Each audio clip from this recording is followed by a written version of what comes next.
Hello children, आज हम 10th standard subject Sanskrit और चैप्टर 11 पढ़ेंगे। यस्य जननम तस्य मरणम।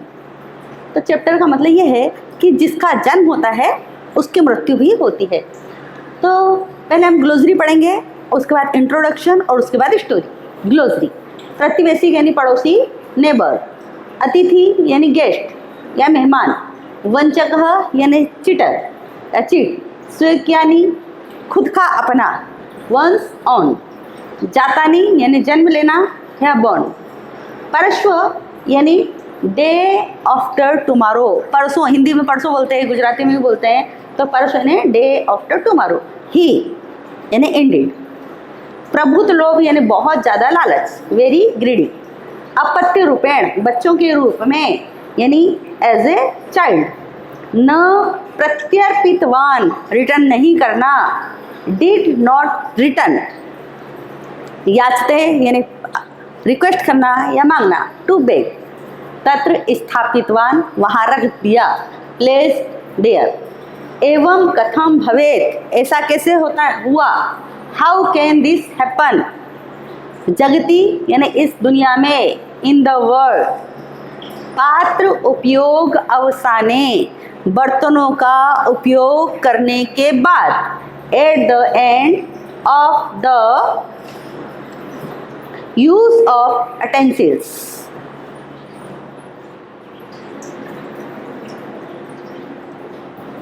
अब यहाँ कंपाउंड है, समास हम पढ़ेंगे। प्रभुत लोभ यानी बहुत ज़्यादा लालच। अब इसका मैंने बोला था आपको पहले भी कि जब आप ग्लोसरी पढ़ोगे, वर्ड का मीनिंग आपको पता चलेगा तो कंपाउंड पता ही चल जाएगा।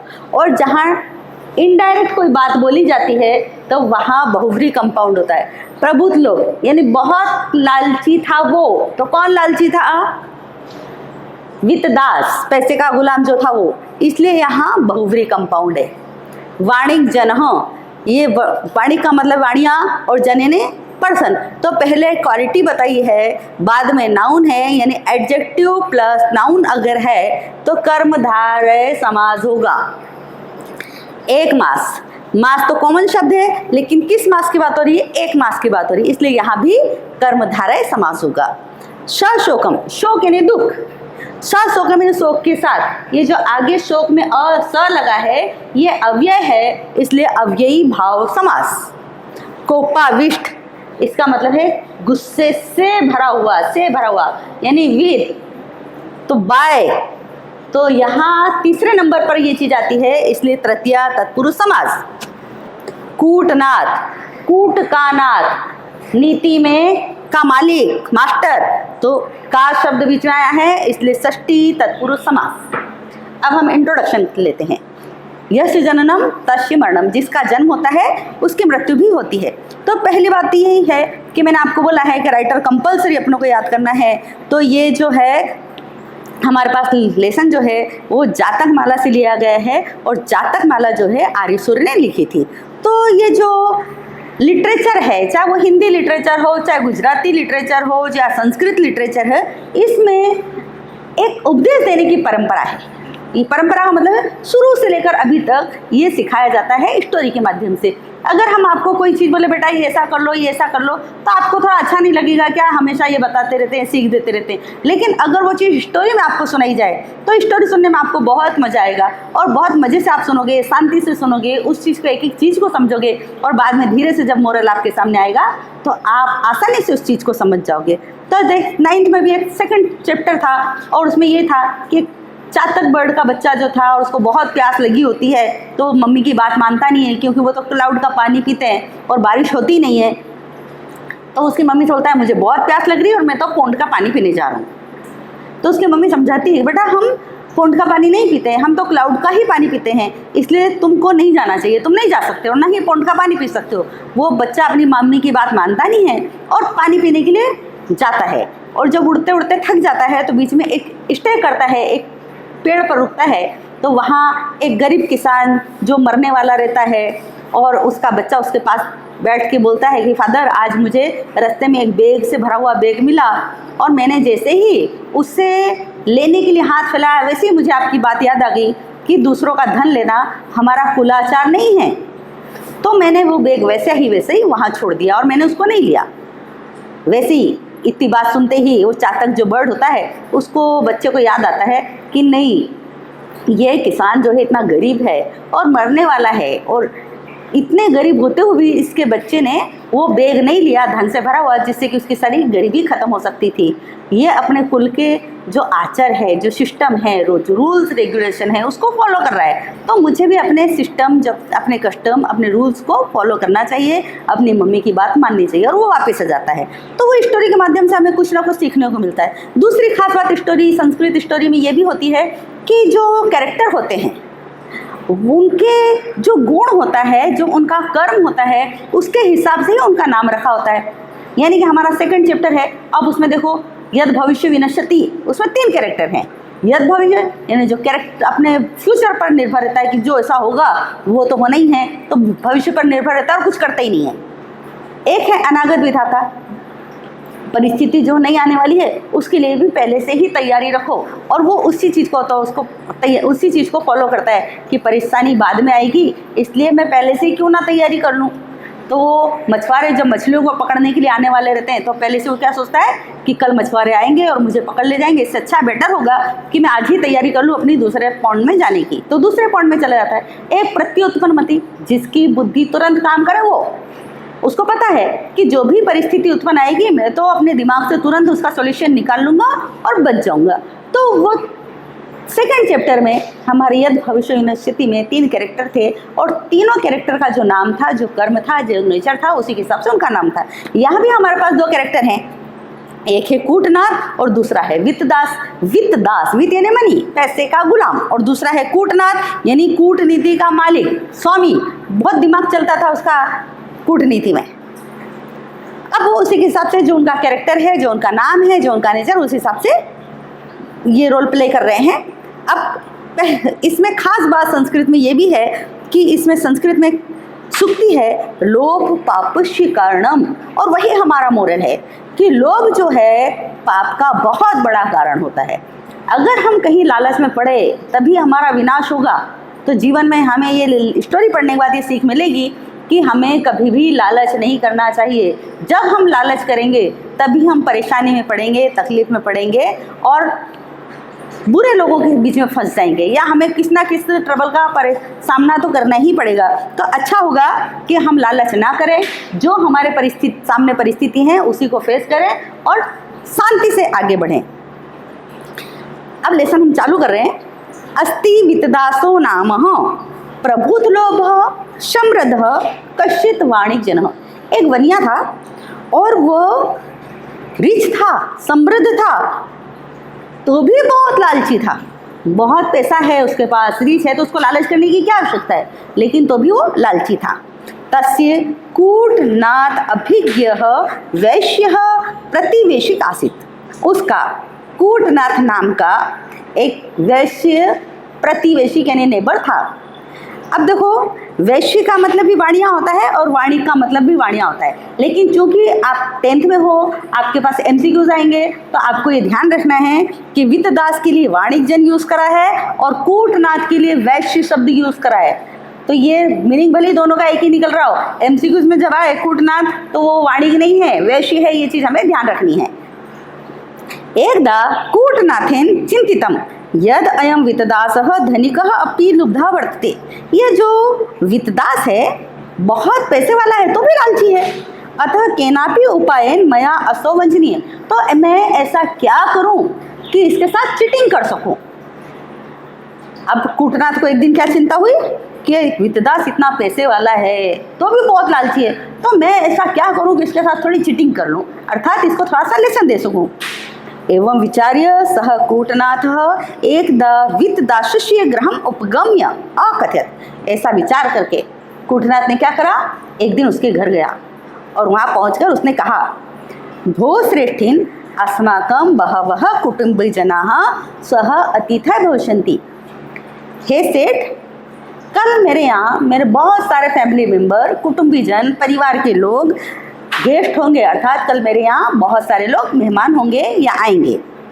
तेषाम अर्थे, उनके लिए भोजन आदि निर्माणाय, खाना आदि बनाने के लिए, कानिचित यानी कुछ, सम, पात्राणी यानी बर्तन, टेंसिल्स, कृपया मह्यम यच्छतु, प्लीज़ मुझे दो। उसने क्या कहा, कल मेरे यहाँ बहुत सारे गेस्ट आएंगे तो उनके लिए खाना बनाने के लिए कुछ बर्तन प्लीज़ मुझे दे दो। परश्वः यानी परसों, डे आफ्टर टुमारो, तानी प्रत्य अर्पिष्यामि, मैं परसों आपको रिटर्न कर दूंगा। प्रतिवेशिक धर्म भावेन वितदासः कूटनाथाय पात्राणि प्रायच्छत्। अब पड़ोसी की धर्म के भावना से वितदास ने क्या करा, कूटनाथ को बर्तन दिए। हमारे यहाँ भी होता है, जनरली होता है, हम सोसाइटी में रहते हैं, समाज में रहते हैं, तो हमें किसी चीज़ की आवश्यकता होती है तो हम, पड़ोसी हमारी हेल्प करते हैं। अगर हमारे नेबर को किसी हेल्प की आवश्यकता होती है तो हम उनकी हेल्प करते हैं। तो यहाँ जब वितदास के यहाँ कूटनाथ कुछ बर्तन लेने के लिए गया तो पड़ोसी की धर्म की भावना से उसने क्या करा, बर्तन उन्हें दिए। पात्र उपयोग अवसाने कूटनाथ प्रात्याणि प्रत्य अर्पितुम वितदासस्य गृहम उपगम्य। बर्तनों का उपयोग करने के बाद कूटनाथ बर्तन रिटर्न करने के लिए वितदास के घर गया। ते पात्रे सह कूटनाथ अन्यानि कानिचित लघूनि नूतनानि पात्राणि अपि तत्र स्थापितवान्।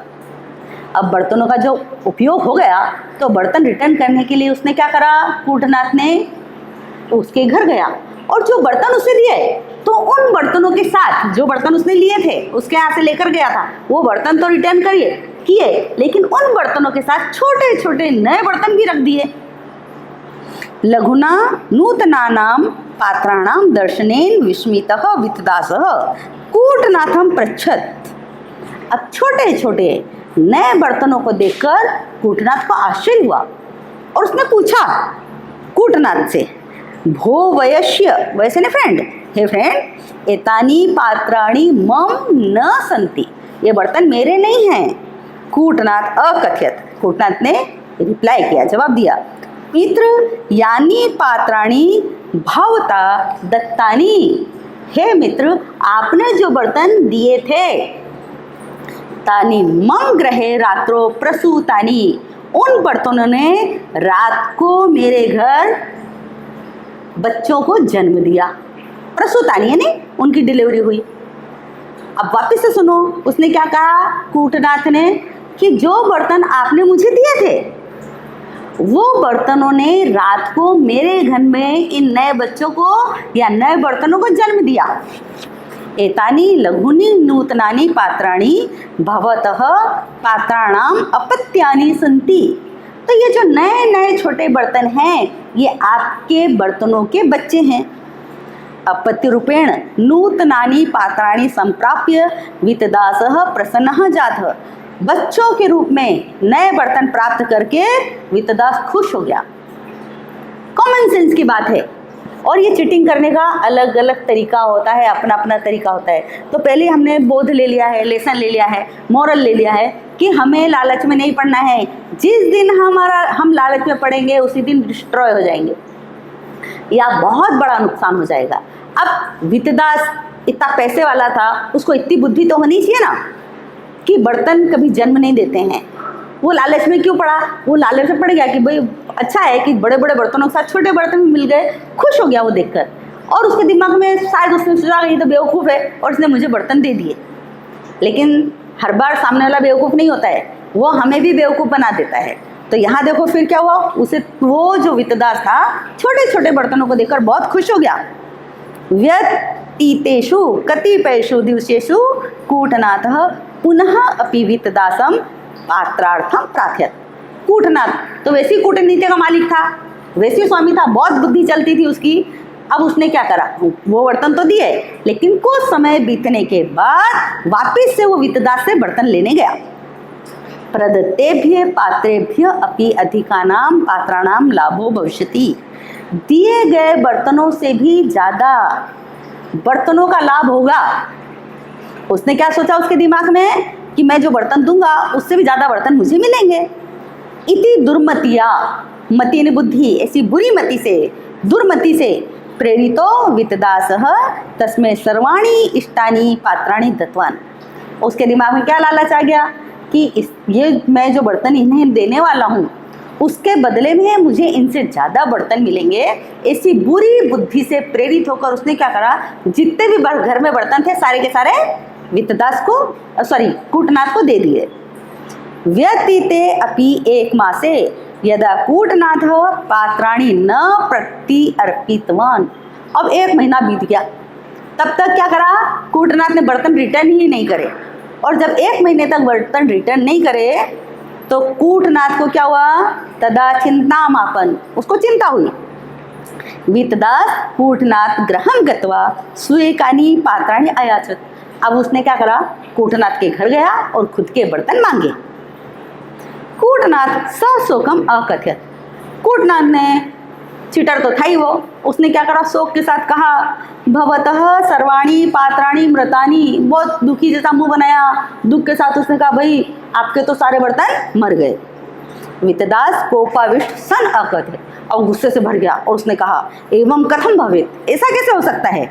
भो वंचक तुम मिथ्या वदसी, हे चीटर तुम झूठ बोल रहे हो। निर्जीवाणाम पात्राणाम मरणम कथम संभवती। निर्जीव पात्रों का, नॉन लिविंग जो टेंसिल्स हैं, उनकी मृत्यु कैसे हो सकती है। कूटनाथ धैर्यम अवलंब्य शांत वचसा अवदत। अब कूटनाथ ने धीरज के साथ शांत शब्दों में उससे कहा, महोदय यदि पात्राणाम जन्म भवति, अगर बर्तनों का जन्म होता है, तर्हि तेषाम मरणम अपि भवति, तो उनकी मृत्यु भी होती है। उसने शांति से कहा और शांत शब्दों में कहा कि भाई जब बर्तनों का जन्म होता है तो उनकी मृत्यु भी होती है। पूर्व जातानि पात्राणि भवतः गृहे विलसन्ति। पहले जन्म लेने वाले बच्चे आपके घर पर शोभायमान हैं, अर्थात जो बच्चे आपके बर्तनों ने जिन बच्चों को जन्म दिया था वो बर्तन तो आपके घर पर हैं। यानी पात्राणि भवद्भिः दत्तानि तानि मम गृहे व्रतानि। और जो बर्तन आपने मुझे दिए वो मेरे घर पर मर गए। तत्र अहम किम कर्तुम समर्थः। अब मैं उसके लिए क्या कर सकता हूँ। पश्य देखो, जन्म भवति पात्राणाम मरणे संशयम कथम। अगर बर्तनों का जन्म होता है तो उसकी मृत्यु पर हम डाउट क्यों करें। जगति यत् समुत्पन्न नश्यति सर्वथा ध्रुवम। इस जगत में जो जन्म लेता है निश्चित रूप से उसकी मृत्यु होती है। तो ये लेसन से हमने क्या सीखा कि पहली बार जो चीटिंग करी उसने, तो उसने क्या करा, थोड़े बर्तन लिए, जरूरत जितने बर्तन लिए, और उन जरूरत जितने बर्तनों के साथ उसने छोटे छोटे बर्तन भी रख दिए। कूटनाथ ने बर्तन रखे, लेकिन वित्तदास तो लालची प्रवृत्ति का था, पैसे वाला था तो भी लालची था, और उसने खुश हो गया छोटे छोटे नए बर्तनों को पाकर। वो खुश हो गया कि चलो ये तो बेवकूफ़ है, हमें नए छोटे छोटे बर्तन तो एक्स्ट्रा मिल ही रहे हैं। दूसरी बार जब वो फिर बर्तन मांगने आया तो उसने क्या करा, सारे बर्तन दे दिए कि इसके साथ कुछ ज़्यादा ही बर्तन मिलेंगे। अब कूटनाथ ने क्या करा, वो बर्तन दिए ही नहीं और बोले सारे बर्तन मर गए। क्योंकि जिनका जन्म होता है उनकी मृत्यु निश्चित रूप से होती है, और इसमें मैं कुछ नहीं कर सकता हूँ। अगर पहले ही वित्तदास ने लालच नहीं करा होता तो इसके साथ ये चीटिंग नहीं होती। तो हमें क्या सीखना है कि जीवन में हमें लालच नहीं करना है। तो इसके साथ ही जो भी आपका ये लेसन तो कंप्लीट हो गया। जो भी मटेरियल है, यानी कि MCQs हैं, आंसर इन संस्कृत है, या पार्टिसिपल्स हैं, मेक द क्वेश्चन हैं, वो सारे के सारे आपको PDF में मिलेंगे। आपको सबको CW में याद कर लिखना है, और सारा का सारा ही आपको याद करना है, क्योंकि आप 10th में हो और फर्स्ट सेमेस्टर के लिए आपको 1 to 10 चैप्टर होंगे आपके लिए।